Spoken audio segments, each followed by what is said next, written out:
மார்கழி நன்னாளில் இந்த புலர்காலை பொழுதில் உங்களை சந்திப்பதில் பெருமகிழ்ச்சி அடைகிறேன். அனைவருக்கும் வணக்கம். மார்கழி என்றால் பீடுடைய மாதம் என்பர். பீடு என்றால் உயர்ந்த என்று பொருள். அதனால்தான் இறை இருக்கும் இடத்தை நாம் பீடம் என்கிறோம். விடியற்காலை பொழுதில் 4 மணி முதல் 6 மணி வரை பிரம்ம முகூர்த்தம் என்போம்.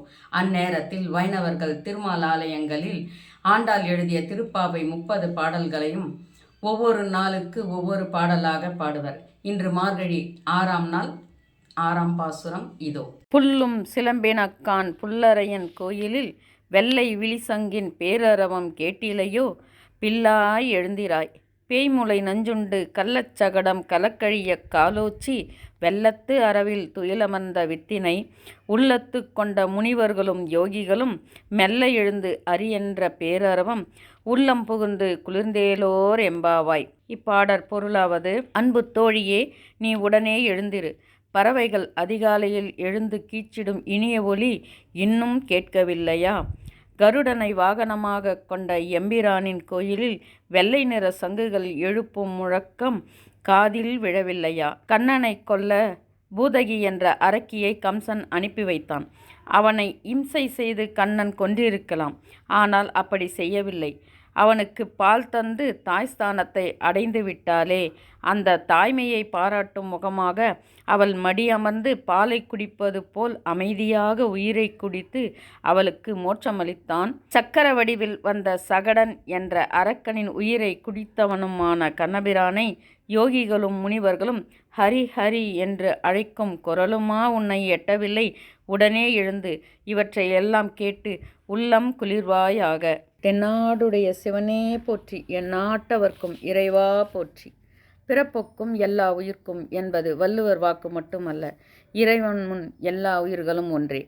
தன்னைப்போல் பிறரையும் எண்ண வேண்டும் என்ற சிந்தனையை மனதில் பதியமிட்டனர் நாயன்மார்கள். மாணிக்கவாசகர் எழுதிய திருவெம்பாவை 6ஆம் பாடலில் இக்கருத்தையே வலியுறுத்துகின்றார். திருவெம்பாவை 6ஆம் பாடல்: மானே, நீ நென்னலை நாளை வந்து உங்களை நானே எழுப்புவன் என்றலும் நானாமே. போன திசை பகராய் இன்னம் புலர்ந்தென்றோ, வானே நிலனே பிறவே அறிவறியான் தானே வந்து எம்மை தலையளித்து ஆட்கொண்டருளும் வான்வார் கழல் பாடி வந்தோர்க்கு உன் வாய்த்திறவாய். ஊனே உருகாய் உனக்கே உறும் எமக்கும் ஏனோர்க்கும் தம்கோனை பாடலோர் எம்பாவாய். இப்பாடற் பொருளாவது: மான் போன்ற நடையை உடையவளே, நேற்று நீ எங்களிடம் உங்களை நானே வந்து அதிகாலையில் எழுப்புவேன் என்றாய்.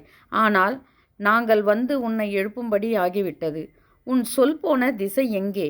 மேலும் சொன்னதைச் செய்யவில்லையே என்று கொஞ்சமாவது வெட்கப்பட்டாயா? உனக்கு இன்னும் விடியவில்லையா? வானவர்க்கும் பூமியில் உள்ளோரும் பிற உலகில் உள்ளவர்களும் அறிய முடியாத தன்மையை உடைய சிவபெருமானின் திருவடிகளை புகழ்ந்து பாடி வந்த எங்களுக்கு இன்னும் பதில் சொல்லாமல் இருக்கிறாய். அவனை நினைத்து உடலும் உள்ளமும் உருகாமல் இருப்பது உனக்கு மட்டுமே பொருந்தும். எனவே உடனே எழுந்து நாங்களும் மற்றையோரும் பயன்பெறும் விதத்தில் நம் தலைவனை புகழ்ந்து பாடு. இறைவனை தனக்காக மட்டுமன்றி பிறருக்காகவும் வணங்க வேண்டும் என்பதை பாடலடிகள் உணர்த்துகின்றன. மேலும் வார்த்தைகளை விட செயலே உயர்ந்ததாக இருக்க வேண்டும் என்பதையும் இப்பாடல் கூறுகின்றது. நன்றி, வணக்கம்.